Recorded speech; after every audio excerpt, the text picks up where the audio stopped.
अब next topic है fertilisation and implantation. Fertilisation का मतलब क्या होता है? फर्टिलाइजेशन का मतलब है जब स्पर्म ओवम के साथ फ्यूज़ करेगा एंड जाइगोट बनेगा, डिप्लॉइड जाइगोट बनता है, उसको फर्टिलाइजेशन बोलते हैं। अब कॉइटस में क्या होता है? कॉपुलेशन के टाइम पे क्या होता है? Semen is release by the penis into the vagina, this is called copulation. और द प्रोसेस बाय विच जो सीमन रिलीज हो रहा है उसको क्या बोलेंगे? उसको इंसेमिनेशन बोलेंगे। सीमन के वजाइना के अंदर जाना इज इंसेमिनेशन। अब स्पर्म्स जो होते हैं वो मोटाइल होते हैं, they will swim rapidly pass through the cervix, vaginal canal से सर्विक्स में जाएंगे, यूट्रस में जाएंगे, फाइनली एम्पुलरी रीजन में चले जाएंगे फेलोपियन ट्यूब के। यहाँ पे स्पर्म्स रिलीज हुए होंगे वजाइना में, इनको क्या करना है? स्विम करके जाएंगे ऊपर ये सर्विक्स से, सर्विक्स के थ्रू यूट्रस में एंटर करेंगे एंड एम्पुलरी रीजन में पहुंच जाएंगे, क्योंकि यहाँ पे ओवम वेट कर रहा होता है। They reach the ampullary region of the fallopian tube. The ovum released by the ovary is also transported to the ampullary region. तो दोनों ampullary region में आते हैं अपने sperms भी and ovary भी।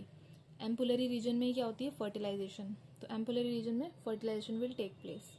Fertilization can only occur if the ovum and sperms are transported simultaneously to the ampullary region. This is the reason why not all copulations lead to fertilization.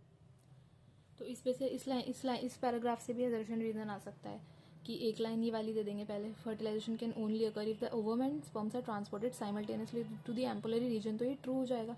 Assertion लिखी होगी, ये true होगी assertion. फिर reason में ये वाली line लिख देंगे, दिस इज रीजन। ऐसे तो नहीं लिखेंगे दिस इज द रीजन, बस ऐसे लिख देंगे all copulations do not lead to fertilisation and pregnancy, तो ये रीजन हो जाएगा। ये रीजन जो है वो भी करेक्ट हो जाएगा, एजर्शन भी करेक्ट है, और रीजन जो है एजर्शन की करेक्ट एक्सप्लेनेशन भी होगी।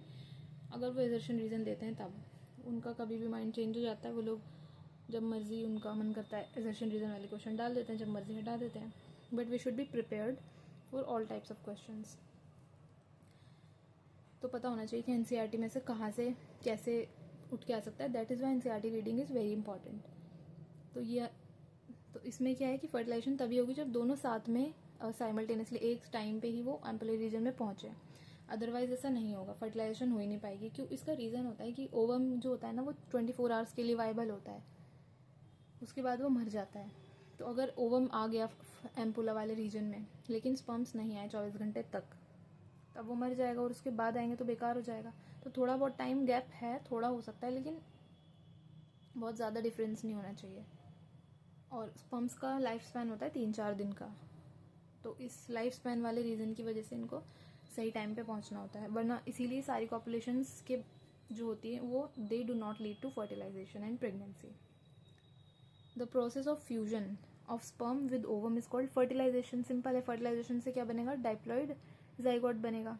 और स्पर्म और ओवम क्या होते हैं? हैप्लॉइड होते हैं दोनों। During fertilisation the sperm comes in contact with the zona pellucida layer of the ovum. अब ओवम का स्ट्रक्चर पता होना चाहिए। ये ओवम है।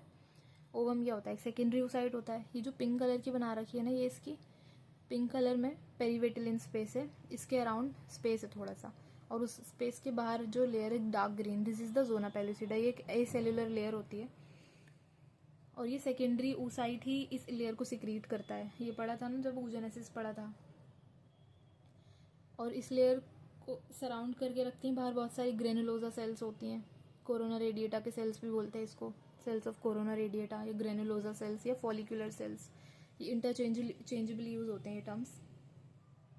तो स्पर्म को क्या करना पड़ेगा? ये जो जोना पेलुसिडा है ये काफ़ी टाइट लेयर होती है, इसको पेनिट्रेट करना पड़ेगा, इसके थ्रू जाना पड़ेगा, तभी जाके वो फर्टिलाइज कर सकता है। इसीलिए तो इसके पास एक्रोजोम था ना, जिसमें एंजाइम्स थे, जो इसको एंजाइम्स थे जोनालाइजेंस, जोना को पेनिट्रेट करने के लिए एंजाइम्स थे जो इसको ब्रेक करते, तभी ये जाके इसके अंदर पेनिट्रेट करेगा और फर्टिलाइजेशन हो पाएगी। तो during fertilisation sperm comes in contact with the zona pellucida layer of the ovum, इसके कॉन्टैक्ट में आएगा and induces changes in the membrane. इसमें इसकी जो मेम्ब्रेन है उसमें चेंजेस करवाएगा that block the entry of additional sperms. एक ही स्पर्म जो है वो फर्टिलाइज करना चाहिए, इसलिए बाकी सबकी एंट्री ब्लॉक कर देगा एक sperm. Thus it ensures that only one sperm can fertilise in ovum. अगर ज़्यादा फर्टिलाइज कर देते तो प्लॉइडी तो चेंज हो जाती ना, अगर 2 कर देते फर्टिलाइज तो n+n+n ट्रिप्लॉइड हो जाता, तो कुछ और ही बन जाते हैं इंसान के अलावा, तो इसलिए एक ही स्पर्म फर्टिलाइज करेगा। The secretions of the acrosome help in the help the sperm enter into the cytoplasm of the ovum through the zona pellucida. Acrosome की सिक्रीशंस होती हैं विच आर एंजाइम्स जो इसको पेनिट्रेट करने में हेल्प करेंगे and the plasma में। This induces the completion of the meiotic division. ये सेकेंड मियोटिक डिवीजन की बात हो रही है ऑफ द सेकेंडरी oocyte। आ गई ना वो लाइन, सेकेंडरी oocyte था अभी तक। ओवम जो ओवुलेशन के बाद जो रिलीज होता है वो एक सेकेंडरी oocyte था। जब स्पर्म उसके साथ फ्यूज करता है तब जाके उसकी सेकेंड मियोटिक डिवीजन कंप्लीट होती है।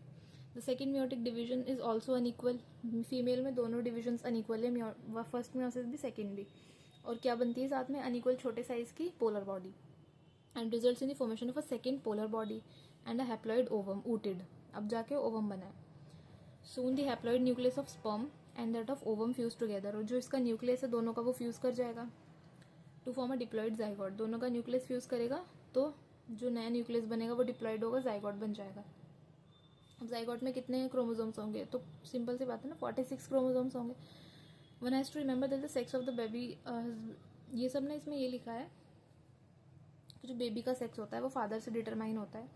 मेल क्या होता है, जो मेल होता है वो होता है XY एंड फीमेल जो होती है वो होती है XX। तो इसके जो गैमेट बनेंगे, मेल के जो होंगे 50% गैमेट्स में X होगा, क्योंकि गैमेट्स में तो एक ही सेट, दोनों में से एक ही जाएगा ना, आधे क्रोमोसोम्स जाते हैं, और 50% जो बनेंगे उसमें Y होगा। फीमेल के 100% में X ही होगा सारे के सारे में।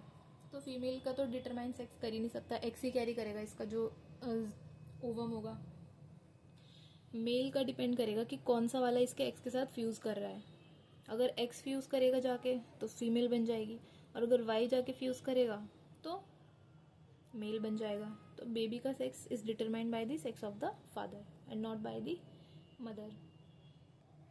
तो यहाँ पे यही लिखा है, sex of the baby has been decided at this stage itself. Let us see how.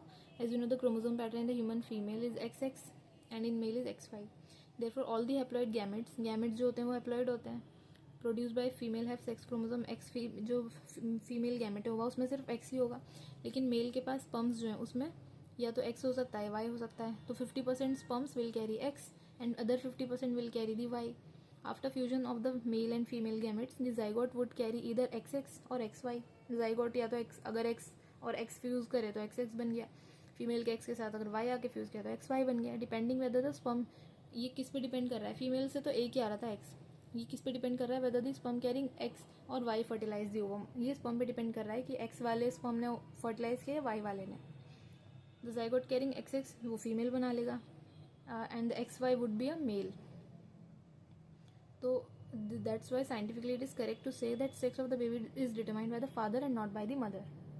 People blame the mother ना for having a female baby, so this is wrong. The sex of the baby is determined by father. अब zygote बन गया, zygote बनने के बाद क्या होगा, mitosis होगा। जाइगोट में माइटोटिक डिविजन होती है, याद रखना। Mitosis starts as the zygote moves through the isthmus of the oviduct. Ampulla में तो जाइगोट बन गया था एम्पुलर रीजन में, एम्पुला के बाद इस्थमस आता है ना, इस्थमस के थ्रू मूव करके वो यूट्रस में जाएगा। तो यहाँ पे लिखा है moves through the isthmus of the oviduct called cleavage. ये जो माइटोटिक डिविजन हो रही है ना जाइगोट के अंदर, इसे क्लीवेज बोलते हैं towards the uterus and forms 2, 4, 8, 16 daughter cells called blastomeres. अब देखो ये डायग्राम, ये ओवम है, स्पर्म्स फ्यूज किए, बन गया जाइगोट। अब जाइगोट जैसे जैसे मूव करेगा ना इसके थ्रू, ये एम्पुलरी रीजन में फ्यूजन फर्टिलाइजेशन हुआ था, यहाँ पे जाइगोट बना था, तो इस्थमस के थ्रू मूव करके यूट्रस में पहुंचेगा इम्प्लांट होने के लिए। तो जैसे जैसे यहाँ पे जाएगा इसमें क्लीवेज, माइटोटिक डिविजन्स होंगी, माइटोसिस होगी, जिसको इसमें जाइगोट में उनको बोलते हैं क्लीवेज, सेल्स का क्लीवेज हो रहा है। और कैसी सेल्स बनेंगी, जाइगोट सिंगल सेल था ना, पहली जब डिवीजन होगी तो 2 सेल बनेगा, फिर सेकेंड डिवीजन से 4 सेल बनेगा, थर्ड डिवीजन से 8, फोर्थ से 16 डॉटर सेल्स। और ये जो डॉटर सेल्स बन रही है ना इसके अंदर, ये पूरा एक जाइगोट है, 2, इसमें 4 बन गई, इसमें 8 बन गई। तो एक एक सेल को, हर एक सेल को जो डिवीजन से बन रही है उसको ब्लास्टोमियर्स बोलते हैं। और ये जो डिवीजन होती है ना जाइगोट के अंदर, याद रखना, it is the interphase without growth phase. इसमें ग्रोथ नहीं होती, गैप जो ग्रोथ फेज था ना G1 G2 वो एब्सेंट होता है। नॉर्मली क्या होती है, सेल सेल साइकिल में समझाया था ना, पहले सेल ग्रो करती है फिर डिवाइड करती है ताकि सेम साइज की सेल्स बने, लेकिन इसमें ऐसा नहीं होता। नॉर्मल सेल्स में क्या होता है, ये एक नॉर्मल सेल है, ग्रोथ फेज के बाद क्या होगा, ये साइज में बड़ी हो जाएगी। फिर जब माइटोसिस होगी इसमें, तो 2 सेल बन जाएंगे इससे। तो जो 2 सेल बनेंगी, क्योंकि ये पहली वाली से डबल साइज की हो गई थी, तो 2 जो सेल्स बनेंगी वो पुरानी के सेम साइज के सेल्स होंगे। लेकिन जो जाइगोट है उसमें ऐसी डिवीजन नहीं हो रही, उसमें बिना ग्रोथ के डिवीजन हो रही है। तो ये जाइगोट था, इसमें सीधा डिवीजन हो गई, ग्रोथ नहीं हुई। तो जो नई सेल बनेंगी वो साइज में आधी हो जाएंगी इसके साइज की, फिर इनमें फिर से डिवीजन होगी तो और छोटे सेल्स हो जाएंगी। तो इसलिए सेल का साइज कीप ऑन डिक्रीजिंग। तो ये यहाँ पे देखो 2 सेल है, अब इससे छोटी सेल बनी, इधर और छोटी छोटी सेल्स बन रही है, लेकिन ये बाहर इसको सराउंड जो कर रही है वो ज़ोना पेलुसिडा है, उसके अंदर ये सारी सेल्स अरेंज्ड है। 8 to 16 सेल्स पे इसको मॉर्यूला बोलते हैं। 8 to 16 सेल्स जब इसमें होती है तो मॉर्यूला बोलते हैं। उसके बाद 64 सेल्ड, ये भी मॉर्यूला है, मलबेरी लाइक। इसके बाद 64 सेल्ड आता है ब्लास्टोसिस्ट। ब्लास्टोसिस्ट में क्या क्या होता है, एक तो आउटर होता है, ये जो आउटर कवरिंग है पूरी, दिस इज द ट्रोफोब्लास्ट, इसको ट्रोफोब्लास्ट कहते हैं। और इनर सेल मास होता है अपना, एम्ब्रियोब्लास्ट इसको बोलते हैं। और अंदर कैविटी होती है जिसको ब्लास्टोसील बोलते हैं, कैविटी को। तो ये अपना ब्लास्टोसिस्ट है, यही जाके इम्प्लांट हो रहा है यहाँ पे, ये blastocyst is being implanted here. The embryo with 8 to 16 ब्लास्टोमेयर्स, जिसमें 8 से 16 ब्लास्टोमेयर है, उसको मॉर्यूला बोलेंगे। मॉर्यूला कंटिन्यूज टू डिवाइड, वो डिवाइड होता रहेगा एंड ट्रांसफॉर्म हो जाएगा इनटू अ ब्लास्टोसिस्ट। मॉर्यूला के बाद ब्लास्टोसिस्ट बनेगा जिसमें 64 सेल्स होते हैं। As it moves further into the uterus, जैसे जैसे वो यूट्रस में जाएगा वो ब्लास्टोसिस्ट बन जाएगा। Blastomeres in the blastocyst are arrange into an outer layer. अब जो ब्लास्टोसिस्ट है ना उसमें अरेंजमेंट है, मॉर्यूला तक तो ऐसे पूरा भरा हुआ था सेल से। अब ब्लास्टोसिस्ट जो है अपना, उसमें जो मेरे ब्लास्टोमेयर्स है वो अरेंज हो जाएंगे। एक तो आउटर लेयर बना लेंगे जिसको ट्रोफोब्लास्ट बोलेंगे, and inner group of cell अंदर एक ग्रुप में जमा हो जाएंगे, जैसे अंगूर का गुच्छा होता है छोटा सा, वैसे ग्रुप में बना लेंगे of cells attach to the trophoblast. जो ट्रोफोब्लास्ट से अटैच होगा उसको बोलेंगे इनर सेल मास, या फिर उसको एम्ब्रियोब्लास्ट भी बोल सकते हैं क्योंकि यही एम्ब्रियो बनाएगा। Trophoblast layer then gets attached to the endometrium. जो ट्रोफोब्लास्ट जो बाहर वाली लेयर है कवरिंग है वो एंडोमेट्रियम से अटैच होगी, ऑब्वियस सी बात है, अंदर वाली थोड़ी ना अटैच हो सकती है। And the inner cell mass gets differentiated into the embryo, inner cell mass embryo बनाएगा।